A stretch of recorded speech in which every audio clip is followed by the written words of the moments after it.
Welcome to the Courage to Be podcast with Tanya Vasallo. Before we get into this episode, I want to share with you that I'm on a mission to close the gender gap in the podcasting world so that more and more women's voices are heard. If you feel that this is something you value too, then please rate, review, and share the podcast. And in exchange, and as my way to say thank you to you, I want to give you free access to my signature course called Manifesting Abundance, which typically sells for $997. All you have to do to gain access is leave me a review on Apple Podcasts, take a snapshot of it, and send it to help.thecouragetobe@gmail.com, and we'll get you set up with access to the course. Welcome back to the Courage to Be, where we have powerful conversations to transform your life and your business. And today we have Lydia Knight with us. Welcome, Lydia. Oh, it's such a joy to be here. Thank you for having me on. I'm so excited for our conversation. I am too. Please share with our audience a little bit about who you are, your journey, and what kind of work you do. So I am Lydia Knight. I am the founder of the She Center, and we believe that a world that is wonderful for women is best for all of us. And so we are all about creating amazing female leaders, women who are leading themselves, leading the world in an authentic way. And that really starts with a relationship with ourselves. So we look at our own thought patterns and we look at the way we communicate with ourselves and others and the messages we put out into the world. And that's what we do. So we're virtual, we're global, we're all over. We've coached over 9,000 clients. We have an incredible community, and we're all about creating intentional community for wonderfully powerful women. This is fabulous. How did you land here? Like, how do you found the She Center? Like, what's the story behind it? And impacting already over 9,000 lives, and that's just the beginning, because there's a ripple effect with that. So let's rewind a little bit more and tell us your story and how you arrived there. Oh, absolutely. So there's a really terrifying sound that I heard one day, and the sound is when your spoon hits the bottom of the peanut butter jar. And I had been there before, and it was the sound of ultimate failure. It was the sound of hypocrisy. It was the sound that terrified me because I was a health coach and I trained 400 other health coaches, and my whole identity was about being healthy and living your best life. And then on the other side of that, I had this secret life where I had this horrible eating disorder and I was binge eating. And then I would spend weeks trying to undo the damage. And my whole life was about appearing one way and then desperately trying to fix this problem on the other side that I was hiding so that nobody found out. In addition to that, I was in an abusive marriage. I was part of a toxic corporation. I was living in a lot of scarcity and poverty mentality.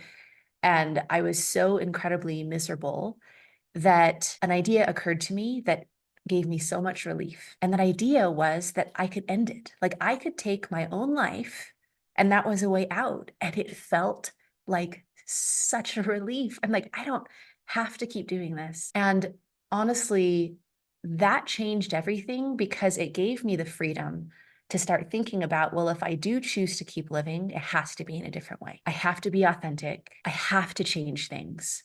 And I started thinking of resources and things that I had learned and discovered that hadn't even been on my radar before. And one of those things was I was a cult survivor. I know this is like a lot, but this is the story. So this might have to be like 5 podcast episodes, Lydia, because let's talk about journey. I have like a gazillion questions already, that just from the first part of it. But yes, keep on going. We'll start peeling the onion. Right, perfect. And thank you. So I'm a cult survivor.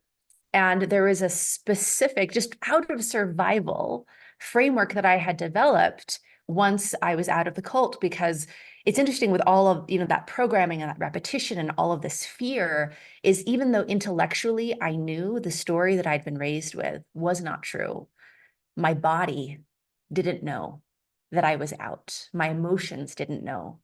And so I had to find some way to align those things so that I could live a normal life, so that I could move forward with my life after this dark chapter. And what I did was, after so many years of trying to end my eating disorder in all the traditional ways, and it just getting worse and worse and worse, I took what I had learned about escaping a cult and how to reprogram my own thoughts and emotions. And I started treating my eating disorder like a habit of thought that could be broken.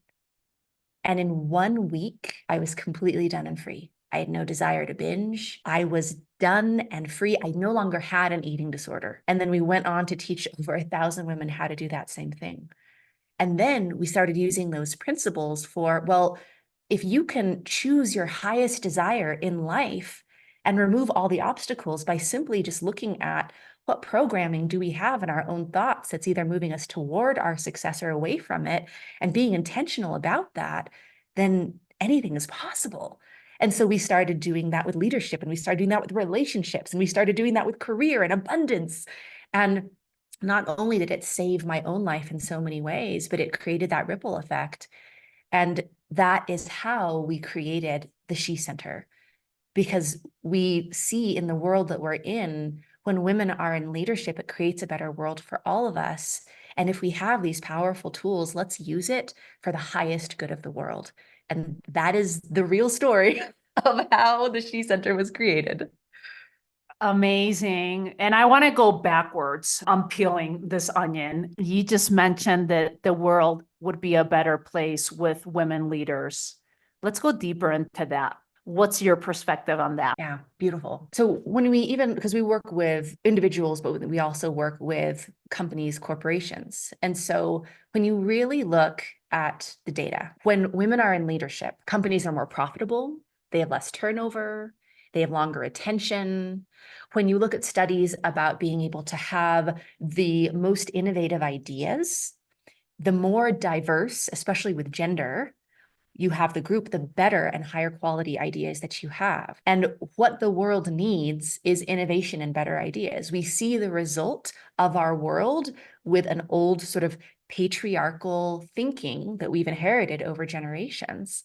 And so when you start seeing on large and small scale how important it is to have women in leadership, not just from the moral perspective of we should love and respect and uplift women, but from like the clear statistical outcomes of, you have innovation, you have profitability, you have all of these positive factors when you have more diversity in leadership. And then you start looking at all of the things that keep women back and keep women down, right? When we don't even think about all of the internal experience, but when we think about, just this morning, I was making a video about how women only apply for a job if they are 100% qualified. That's when women are top. Men apply for a job if they're 60% qualified. So think of what that turns into in the pool of applicants. Then you go to the next level, and men are 30% more likely to be called in for an interview just because they're men. And so you see the power that women have that light is being dimmed at pretty much every level of access. And when we start changing that, we start changing the world. So we see the real results of that. And when we can expedite that, then it creates a better environment for everyone, not just women. Thank you for that. It's so important. And I love hearing it from your words and your perspective, just to keep adding, because I think the more we can come together as women and share this and open up men's eyes to, just like be open, try it out, see what happens and see if things change. This is fabulous of you sharing this. I want to go deeper into the cult surviving and then going into the binge disorder and how you utilize those tools, even though they're completely different worlds, but you were able to figure it out, as part of your journey and what tools to put together and how that works. So could you take us back into that time? Yeah, absolutely. So I'm going to overlay that with the language that I know now that I didn't know then as a younger person. But let's nerd out on the neuroscience here, because it's a fun thing. I'm like, oh, that's why that worked. So we have different parts of our brain that are in charge of different things. So we have, like that sort of primal lizard brain. And that brain, we call it in our community the chatter brain, is about perpetuating habits, and it's about keeping us safe. So if we want to change, even if that change is like the best thing for us, then we will feel it in our bodies like something's wrong, like there's something dangerous, because change equals threat for that part of the brain. Then we have this other part of our brain, the prefrontal cortex, which feels more like us. It's the one that can think about delayed gratification of like, oh, if I do these healthy things today, it'll lead to a better tomorrow. And it's the one about pursuing goals and that part of our brain. So the key is to take those habits of thought, those things that are there to keep us the same, that our brain just reinforces over and over, and to actually bring them from one part of our brain to the other higher part of our brain, the you brain. And that part of our brain can look at the thing that has been perpetuating our lack of success for so long and just sort of get the joke like, oh, that's ridiculous. So I'll give you like a quick example when it comes to food, right? So if you've ever been in a situation where you're like, oh, just one more brownie, just one more brownie. It's just like, oh, well, this tastes really good and I'll work out more tomorrow, or whatever it is. So oftentimes there's a theme that our chatter brain will say, like, oh, well, why don't you just have the rest of the brownies to get them out of the house so you won't have anything in the house that would tempt you tomorrow? And that keeps these sort of habits going. But when we see that with our higher brain, we're like, whoa, wait, wait. So we think that this is an unhealthy behavior, that we don't want to eat all this sugar, and the solution is to eat it all to get it out of the house. And we see the ridiculousness of that, and then it sort of breaks the spell. So when you go back to those cult days, there was a story that I believed about the world, that I acted in certain ways because I believed that story. And that story, because it was perpetuated so many times, and especially in the context of a cult, it's the repetition, it's the programming, it's the over and over and over. Can I just interject there 1 second, Lydia? Was that because it was passed down from parents or caretakers, or did you choose to go into the cult when you were young? Like, at what age are we talking about? Yeah. So I was essentially kidnapped away from my father by my mother, who joined a cult when I was very young. So I didn't have any memories of like being outside of this story. Got And the you. cult was a Okay. small one that was connected with my family. So it was multiple generations of my family, other people from our church that have been brought into this story. And so, yeah, from a very, very young age, that was happening. And a lot of So the times we'll think, yeah, go on. the programming is coming from a young age already, from the cult. And I ask that because for anyone listening, I don't want you checking yourself out either. Like, oh, well, I wasn't part of a cult, I don't have programming, and that's why I'm asking you, because we all have programming from the moment we're born. It's just different programmings from our parents, our caretakers, our religious places of worship, the media, the culture. So it's an important thing to talk about, of like, okay, you were brought into the cult, and maybe the listener, you haven't been in a cult, but you can ask yourself the questions of what beliefs were passed down to me. But continue, Lydia. Sorry for that interruption there. I am so glad that you brought that up, because every single one of us has programming that we are conscious and not conscious of, right? That is in a subconscious place. So a few examples, just, to make this really accessible for all of you guys listening, is if you ever felt like you didn't look good enough to either ask for a promotion or to go out with friends, I have to be thinner, or I have to look younger, or I have to be, essentially the answers to why you're not good enough. If you trace those back, they're probably not from you in your experience. They're programming that someone else, whether it's a parent or whether it's a commercial that you saw or a show that you grew up on, told to you. And now it's become internalized and it feels true.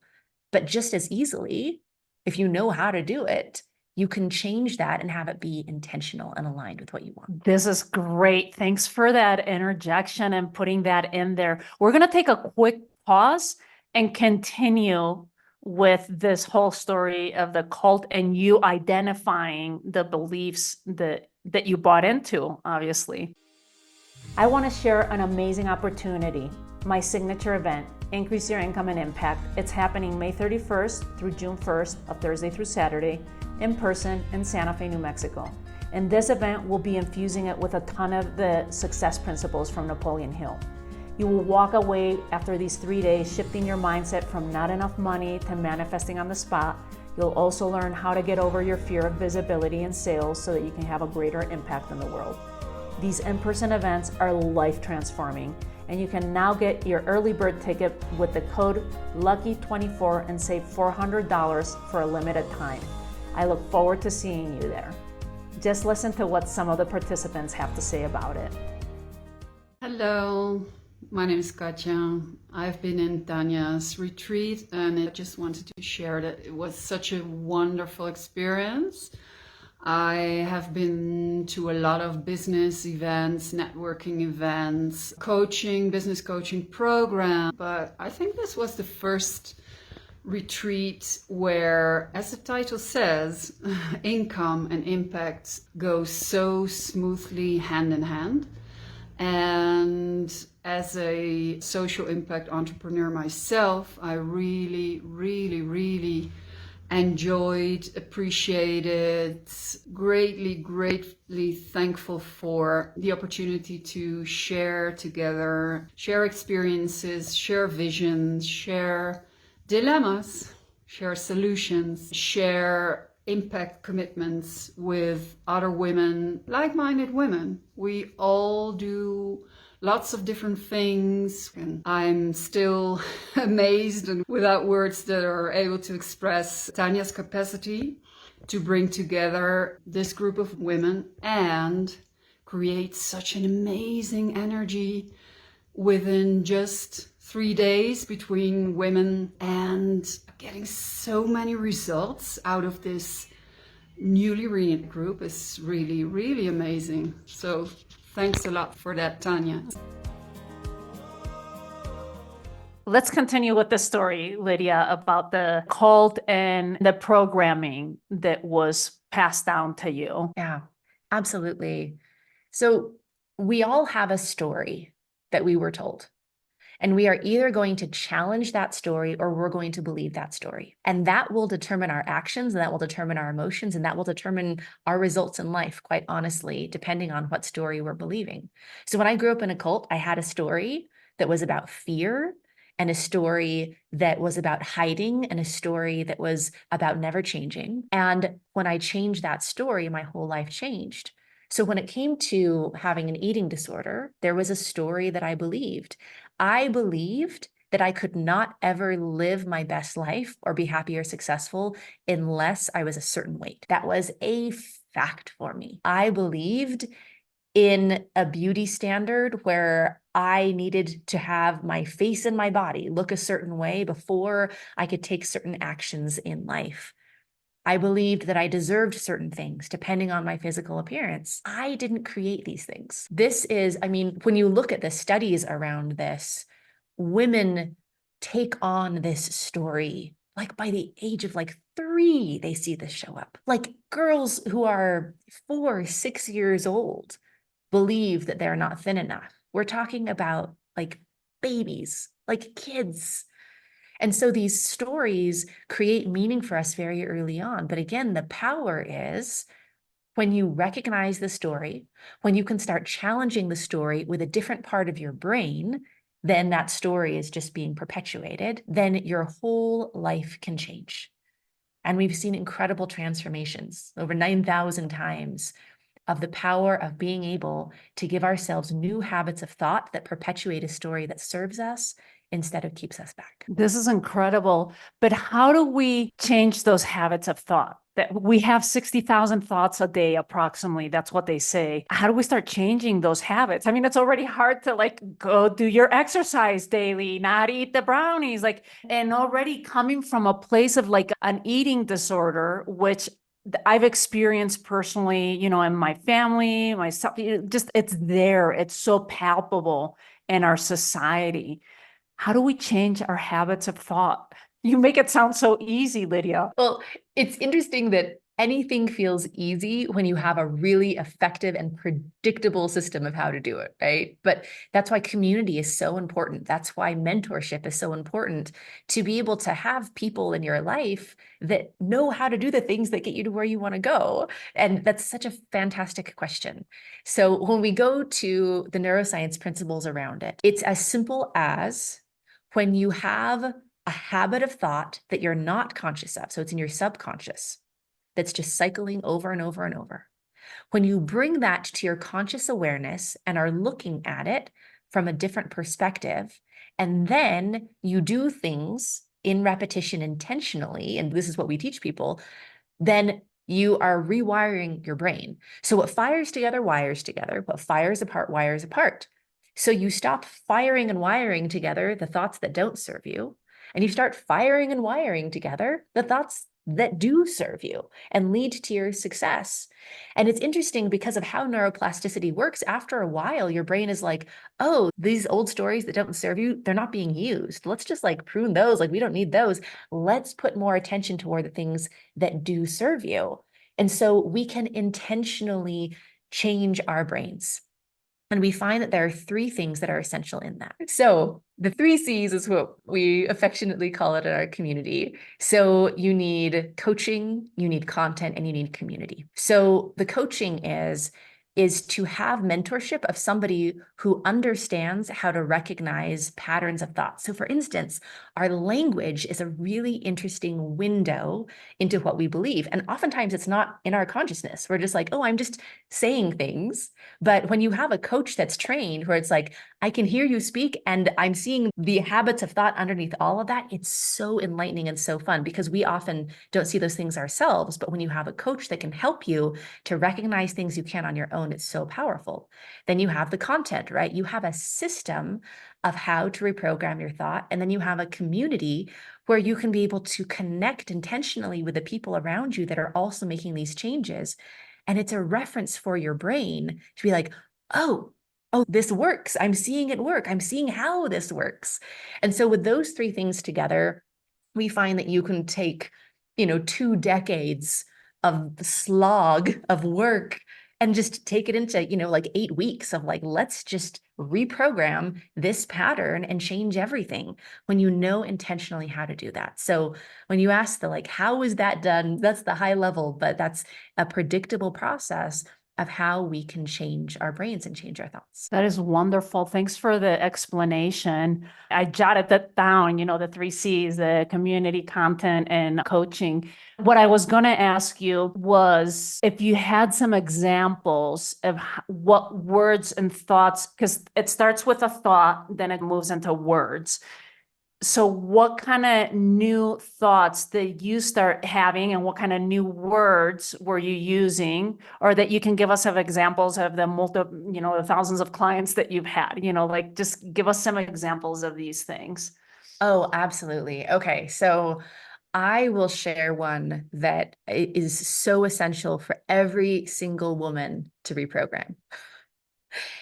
We are taught from a very early age that we are selfish and we are doing wrong if we take care of ourselves before everyone else is being taken care of. Time in your day, effort, money, make sure that everyone is taken care of before you invest in and take care of yourself. And we're taught that order to things, which is not only damaging to us, it's damaging to the people around us. And so in language, how that comes out of like, oh, well, I can do that as long as other people are taken care of. Or, oh, this gets me. One of our clients, she was raised with the saying of, you can only be as happy as your most miserable child. These are the sorts of messages that are perpetuated. So reprogramming that to the truths that serve us and the world, like caring for myself is what is going to serve me and everyone else best. I will be in a better state to help others when I am in a good state myself. I do not have the ability to serve those around me until I am in a state where I can be my higher self, thinking of better ideas in a place to serve and love. And that's where it starts because we're still hitched on to that, well, I'm doing it for other people. And sometimes that's where we start. But what it turns into is, oh, I can care for myself because I am worthy of care.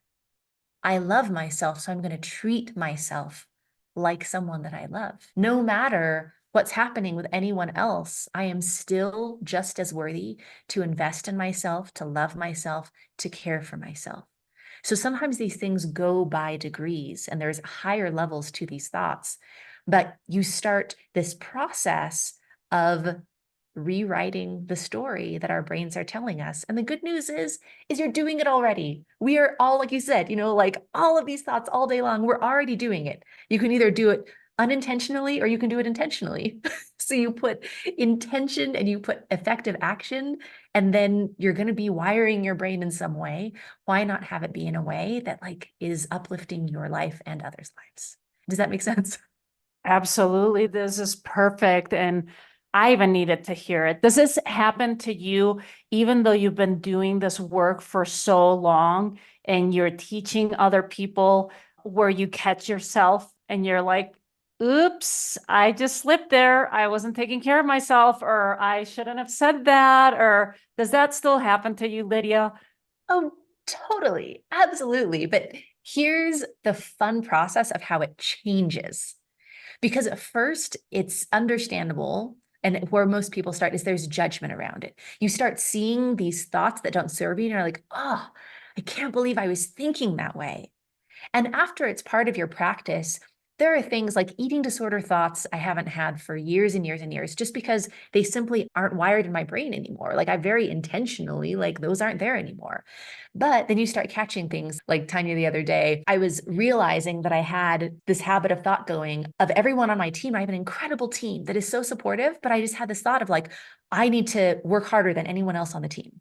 And I was like, oh, isn't that interesting? That concept, right?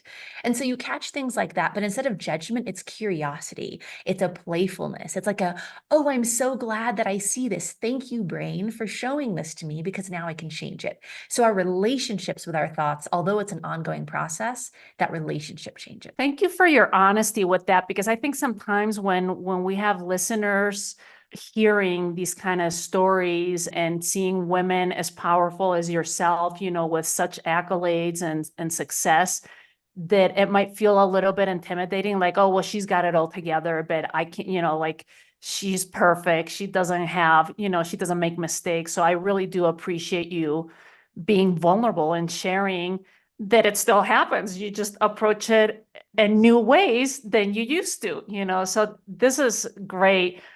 I wanted to go back when you were saying about the biggest things that women are saying to themselves. I thought you were going to say, I'm sorry. And it just drives me nuts. Can we talk a little bit about this and how this has been passed down to us too, in our programming and learning to stop apologizing for everything? If there's any way, I know. Nope, absolutely. Speaking of realness and imperfection, I'm coughing right now. So that's my voice sounds a little bit different. Oh man, that's such a good one. We are taught to apologize. We are taught to apologize like verbally, and we're taught to apologize in the way we carry ourselves and our posture. So for instance, like I am a walking apology for taking up space. I am a walking apology for being bigger than I should be. I am a walking apology for not being as good as I should be, for not being enough. And when we move through that to this place, we're no longer apologizing. It's wonderful to see what replaces that, right? Where we come into, if I'm not apologizing, what am I doing? I'm contributing, I'm sharing, I'm using my voice. Apology so often is a delay. I'm not going to share my true authentic self or my voice or my contributions because I need to apologize and fix something first. And there's just such a clearer path where we move through and we're like, okay, well, if I'm not apologizing, what am I doing? And that's really fun to find what's on the other side of that. That's great. Thanks for that clarification too, Lydia. I want to go back to girls' image. I have a 10-year-old. You've actually met her. Yeah. And here's where I think our duty as women, and especially if you're a mom, it's for all women, but if you're a mom of breaking, and if you're a mom of daughters, if you're a mom to boys, I don't have that experience. I don't have boys, but I guess I would teach them too about understanding girls, women, and how to relate to them. But with girls in particular, to me, it's part of my mission as a mom is breaking those patterns, that I grew up with. You're not enough. You don't look good enough. Your legs aren't strong enough. You don't fill in the model of that perfection, and what you're supposed to look like and be like. How do we start shifting this for girls that are at such young age? Like you were saying, they're already picking up on these messages at age 3, 5, 10. What can we do about it from the perspective of adults and as women to help this next generation so we can break that pattern, cut it out? Oh, that's so powerful. And I'm really glad that you brought that up because like we could change this in one generation. We have empowered parents all over the world that consciously do this. Like, we can change this in one generation because yes, there's media and there's so many messages around. But when you have the power to challenge the things that you're hearing, and when you've been taught truer principles from the people that are closest to you, it makes all the difference. So I'm going to share one of the biggest mistakes that people make thinking that they're helping and what to actually do that does make a difference. We can often hear what our daughters are saying. If we have a relationship that they're open enough with us, that they're really sharing how they're feeling, celebrate that first of all. If your daughter comes to you and tells you that she doesn't like her body or she feels like she should be thinner or insulting herself, like it is such an honor that she's being vulnerable and sharing that with you, first of all. It's definitely to be celebrated, but it can also be worrisome, right? And oftentimes our first reaction is just going to negate how she feels, right? I feel fat. You're not fat. You're beautiful. I don't feel like anyone likes me. Everyone likes you. What are you talking about? Who wouldn't like you? And the message that we're actually teaching our children is to not share the honesty of how they feel, but to think about what is the right answer. But intellectually, having the right answer does not change our behavior, does not change how we actually live, especially when no one else is looking, like the sort of habits and the sort of the choices that we make. And so what we can do instead is to get curious. If your daughter comes to you and is saying like, I don't want to go, I feel ugly, I can totally appreciate that. Notice how that response of you're validating her feelings. You're not agreeing with her. You're not being like, yeah, you are. Like, we're not doing that. But we're validating how she's feeling. I can absolutely appreciate that. You want to tell me more about that? And let her tell her honest story, because what's going to happen is she's going to start poking holes in it herself. She's going to start using that powerful doubt in the own story that she's been given. So if you just keep on being curious, tell me more about that. Where did that come from? How long have you been feeling this way? Oh, you think that because, Jimmy in your class told you that you didn't look good enough? Oh, interesting. Do you think that you should believe what he says? Like, is that who we're going to trust the opinion of? It's like, no, I don't care what he thinks, right? So then all of a sudden, from an internal place instead of an external place, there's this doubt in the story that's not serving her. And she can start creating a new story for herself. So validating the feelings of your children or whoever's sharing this with you, and then continuing to get curious, not trying to guide them or shape what's happening, although it's such a temptation as a parent to be like, I know the answer, I can help. But to really be in a place where it's like, all right, I'm going to keep on getting curious, and we don't have to figure this all out today, but you know that I'm someone who's going to listen to you and validate your feelings. And that is incredible. That was so beautifully said. Thank you for that. I just took some my own mental notes too of how I approach my relationship with her. I want to go into back to the cult, because we were talking and we got deviated into different directions with all the different teachings and stuff, which is fabulous. But how did you get out of the cult, that's been programming? That takes, talk about courage, but it takes not only a certain amount of courage, but of a level of awareness. So you enter this cult at a young age. There's all this programming, obviously generations from your mom and her side of the family, I'm guessing. At what point do you start questioning it? Because you mentioned that you felt it in your body somehow. But how do you realize and transmute that and say, okay, we're done. Like I'm reinventing myself as a person, my new beliefs and everything without this kind of work. Because if you have this kind of work that you've been doing with thousands of people and you have that support, great. But how did you even get there, Lydia? I love that you're asking this question. I have asked myself this question.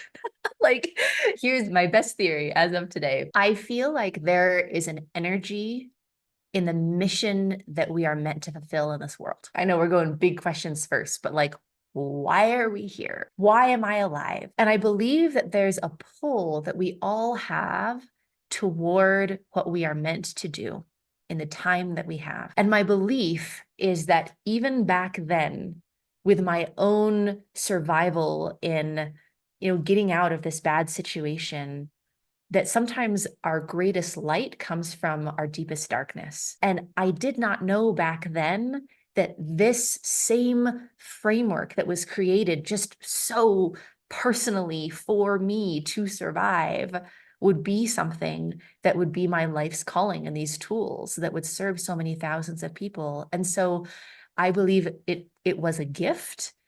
And I do know that when looking back at that situation in a cult mentality, there's so much isolation. So it was, this is the story that I was being told, but you don't tell it to anyone else. It's secret and it's only here and you have to hide it.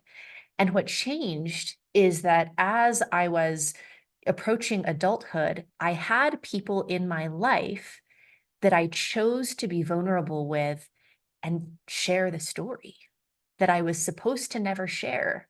Sometimes breaking a rule is the most important thing that you need to do.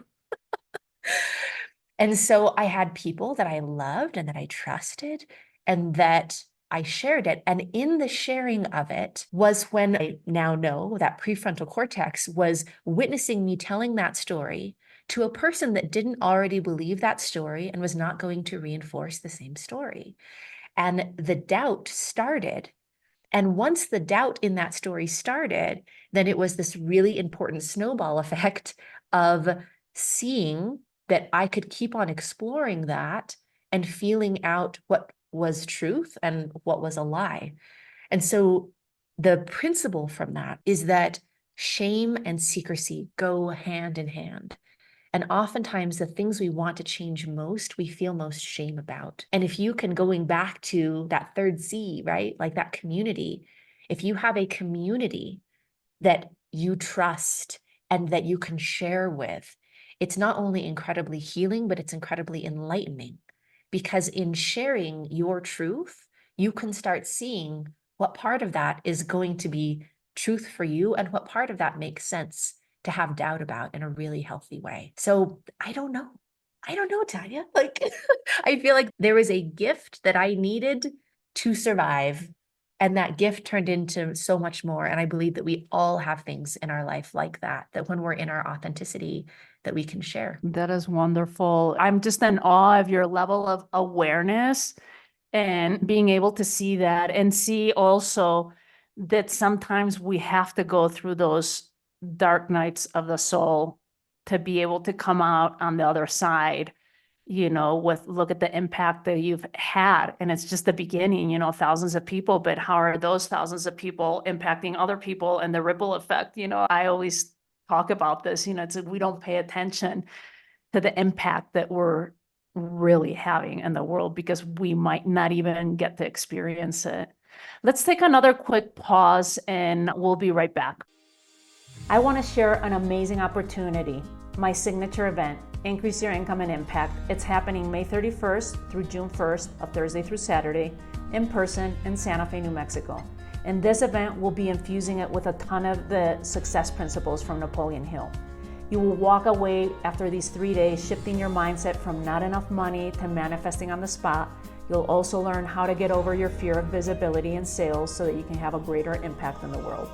These in-person events are life transforming, and you can now get your early bird ticket with the code LUCKY24 and save $400 for a limited time.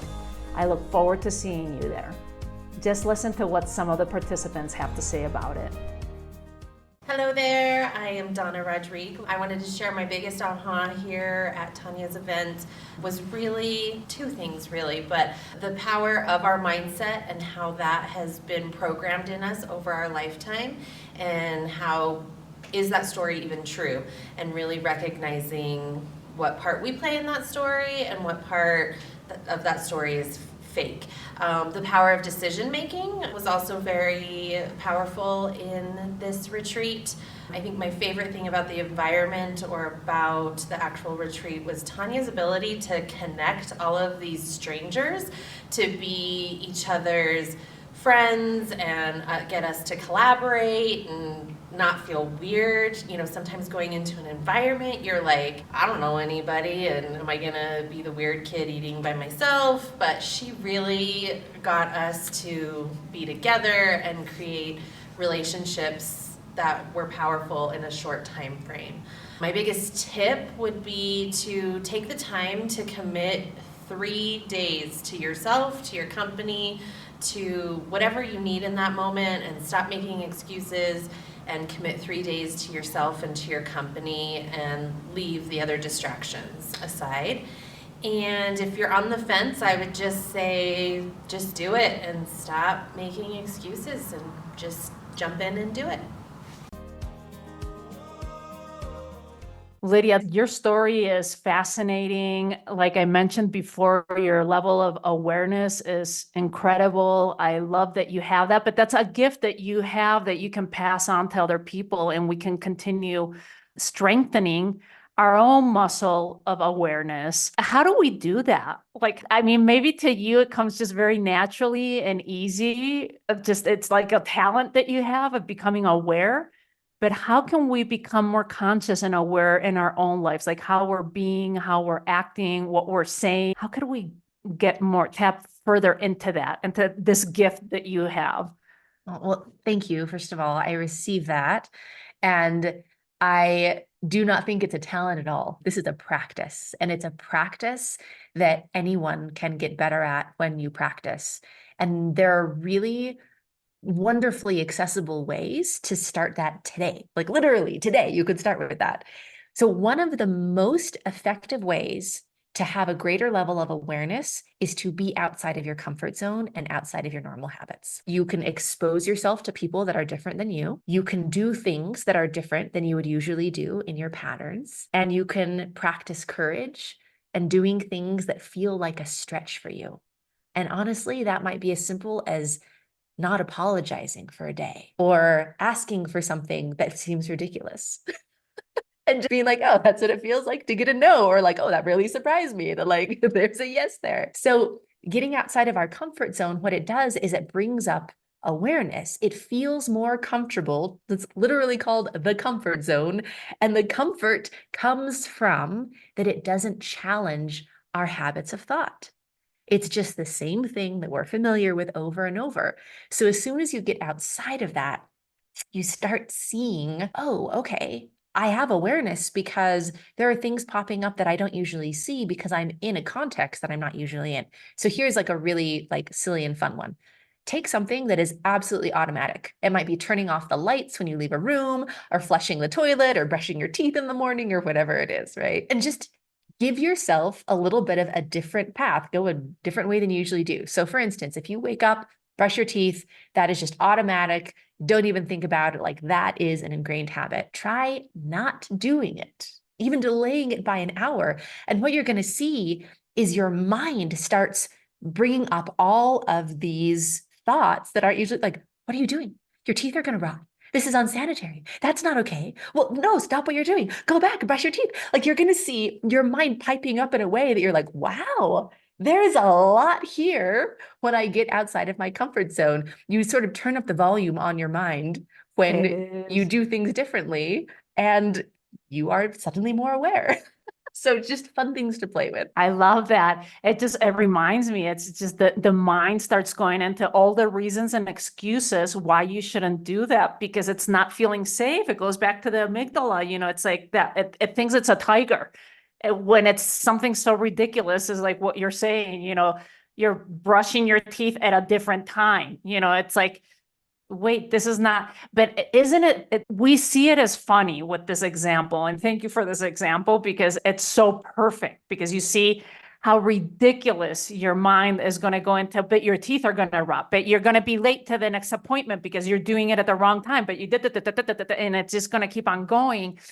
But this is exactly what we do with things that we really want, right? Like you have a desire for something and automatically your mind, the amygdala part of the brain is going to say, sound alarms. No, no, no, no, no, no. Don't go there. That's getting out of the comfort zone. That's very unsafe. That's fear kicking in, and then it's just going to give you all the reasons and all the excuses why not to go down that path. Wow. That was such a great example of silliness, but just to realize how we do this. And that's a great practice to start doing different habits, which, speaking of habits, like what are some of your daily practices, to stay so grounded and so aware of everything? Like, do you have any daily rituals and practices that you do? I'm always curious about these things. Oh, yeah, absolutely. And it definitely evolves over time and, over needs. Like, I think it's really important to stay flexible with the sort of routines that we do and be thinking of like, what is the outcome this is for versus I'm only okay if I do this, or I'm only good if I do this, right? So just like a little note for a kindness and compassion toward ourselves. But this goes back to the awareness, but having a way to be quieter, like to have quiet so that we can be more aware of our minds and more intentional about our thoughts. So that could be meditation. That could be going on a walk where we're not distracted or listening to something else, but we're just really there in nature. That can be a practice when you're having a conversation with someone of really focusing and being present on them instead of continually going back into like our own chatter and our own brains. So finding ways in the day to come into quiet. I literally have a focus for every day to just go outside because you get someone to something and you just like you're passionate and you have so much to do. I'm like, I'm just gonna go outside and feel the sun on my face and like have those quiet moments. So I think having that is really important, and having ways that we just take care of ourselves, that we are consciously putting ourselves first. Just there's one aspect of changing our habit of thought, and then it really amplifies how quickly you can make those changes for the better when we have action behind it. So another thing that I'm intentionally doing in the day is putting aligned action behind the new beliefs that I'm creating. So yes, I'm believing something new, but I'm also taking action, like voting with my actions toward that. Can you give us an example of that one, Lydia? I think it's always great to hear some examples. Yeah, absolutely. So there's so many that are good ones. Okay, so here's the right now I'm cultivating an identity of truly believing in the power of this mission that we're a part of. And if I truly believe in that, the action aligned with that is to not worry. So if I find myself going into a place of worry, I practice instead being in the place of gratitude as if we're already there. So actually having that worry be a spark to remind me to settle into a practice where my nervous system feels that feeling of like, it all worked out. It's all okay. Isn't that beautiful? With all the support and magic that happened. We call it in our community future celebrations, right? You're celebrating as if you were in the future and it's already like done, and you're letting your nervous system feel that. So that's an example that just like day to day is a fun thing to play with.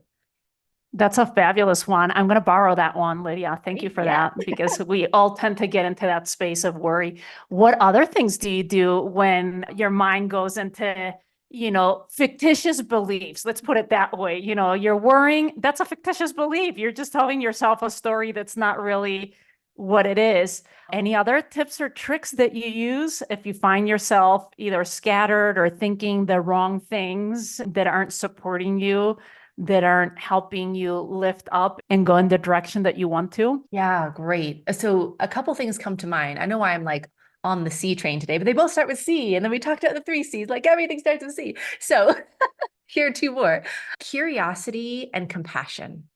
are really great places to go, because when we are aware of a thought that's not serving us, a lot of times we'll go into judgment and being hard on ourselves. But that curiosity where it's like, oh, like, isn't that interesting? Like, what else is there? And that compassion of like, oh, it makes sense that I feel that way. Oh, that makes sense that I'm thinking that. That's been reinforced my whole life. And to treat yourself with the kindness that you would treat a friend that you love, where you are validating, just like when we talked about, talking to our daughters. It's that curiosity, it's that compassion is a really great approach when you see these things come up. And how we emotionally respond is also something that we're firing and wiring together. So you start creating a habit of compassion. You start creating a habit of responding with curiosity. And then it just starts becoming second nature. So as you can see, when we have this awareness and when we're practicing these things intentionally, they start creating habits. And once it's habitual, it's like there's nothing more sustainable than doing what you want. So when you're just on autopilot, but you've intentionally chosen what autopilot is, and it like serves your highest self, it's an amazing way to create your best life. This is amazing. I could keep going with you all day, Lydia, and just picking your brain and your habits and your practices. What are some of your self-care practices besides the going out and feeling the sun too? Because you mentioned that one before, but are there any other ones that you practice throughout the day or throughout the week or the month or something for self-care? Because I think the reason why I ask is because the majority of people think of self-care, I need to go get a massage, or I need to get my nails done. But I think it goes beyond that. And that's why I'm curious to hear what self-care means to you and what your practices of self-care are. Yeah. Oh, thank you. That's a wonderful thing to be thinking about. And it's fun to reflect on, the things that you sort of do, but then again, like being more conscious of them. So that's wonderful. I think it's really important to be flexible in our self-care. We do so much coaching about women feeling okay about resting. Like, some days you need rest and some days you need more rest than other days. And there is not a commandment that says thou shalt not nap.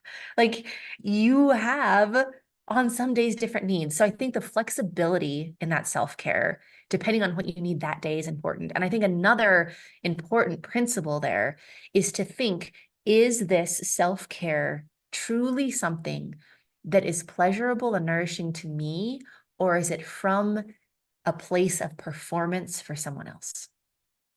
It's amazing to me to see how many elements that we label self-care, especially for women, that are painful, that are expensive, inconvenient, even hurtful, but we're labeling it self-care because it's making us thinner, or it's making our skin appear more like glass, or it's like all of these sorts of things that we label as self-care, but they're actually a maintenance of performing womanhood that is not healthy for us.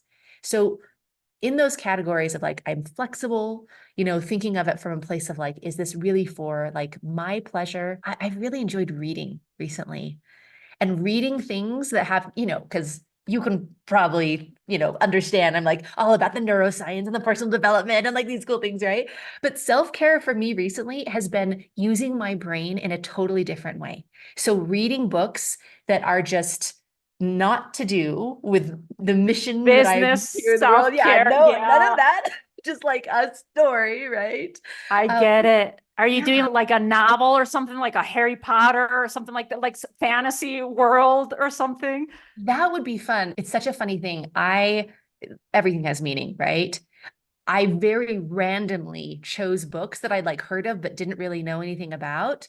And it's incredible to see how the themes of those books have been so crazy spot on to like my What you experience need. being right now. So I just got done reading Little Fires Everywhere, which was like, oh, incredible. And in other news, because I know this is like not in the same genre, I got done reading 1984, which was fascinating to me with my cult background, because of all of the themes that it talks about was so connected to how I was raised. Anyway, so just things like that where I'm randomly picking and I'm finding things that I'm really enjoying, and it's just such a different space for my brain. So self-care for me right now is like doing things other than this mission and just doing it for fun or doing it randomly. That's great. And there's actually a podcast episode. It's number 36, Kate and Goo. And she talks about the power of listening to our cycle as women. If you are still cycling, and if you're not cycling, you can align with the moon and the phases of the moon, because our cycle is very similar to that. I highly suggest that you listen to that, or anyone that's listening, because what you were saying about self-care and resting, she talks about when we get our period, or when we're in the new moon, if you're not cycling because you're pregnant or you're menopause or, whatever it is, that our period time, that's a time of rest, or a new moon is a time of rest. And we have just not been taught as a society, as women, it's been very patriarchal. The system has been set up for men's cycles, which are every 24 hours, and women's cycle in 28 days. So it's interesting to me that you're saying that one of the biggest things that women have as you're working with them with self-care is permission to rest. And I put myself in that box too. There's days that I'm just like, go, go, go, go, go. And I have to remind myself, even though I have the podcast records, even though I'm having the conversations with you, it's like, ding, this is a reminder. I just had a conversation with Lydia. Where am I right now? Do I need to rest in this day or in the next couple of days? And just honor that too. That's fascinating, Lydia, that's shown up as one of the big ones for the ladies. Yeah. Oh, I love how you bring that up. That sounds so fascinating. Yeah, go listen to it. It's an incredible story, because she started changing her ways of interacting with the family and with the husband. Like she talks about in that episode, like her period was coming on Thanksgiving weekend. And so they decided to postpone Thanksgiving by a week so that she'd be in a better place to be there with her kids. But it was all in the communication. Like once we start understanding and we have the awareness of all these things, like you're mentioning, we can start shifting things. It's that aligned, inspired action of changing habits. Like, why do we have to do it the way we've done it up to now? So anyway, I'm not going to get sidetracked with this work, because I get super excited with everything that you're saying. I'm like, oh my God, yes, we could do this and that. Where can people find you, Lydia? How can we become part of your community? Yes. So we have something really special prepared for just your community. And we have it all on a page that is at podcast.theshecenter.org/it's the courage to be. Yes. So if you go there, we have a beautiful guide that we are giving to you guys for free. It's the 8 elements of authentic feminine leadership. It's a wonderful study of really looking at your authenticity in leadership.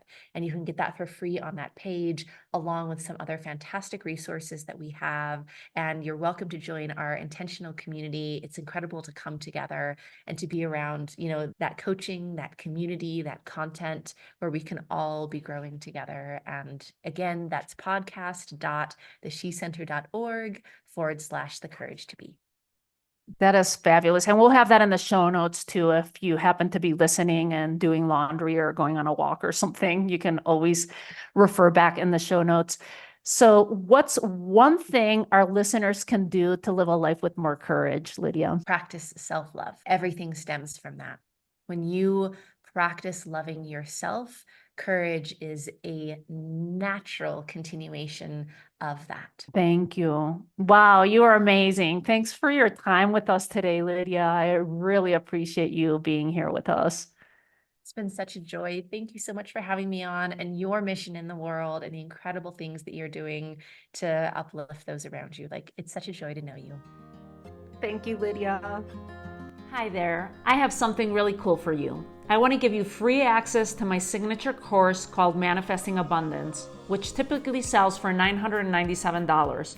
You can check out all the details in the show notes, and all you have to do to gain access is leave me a review on Apple Podcasts, take a snapshot of it, and send it to help.thecouragetobe@gmail.com, and we'll get you set up with access to the course.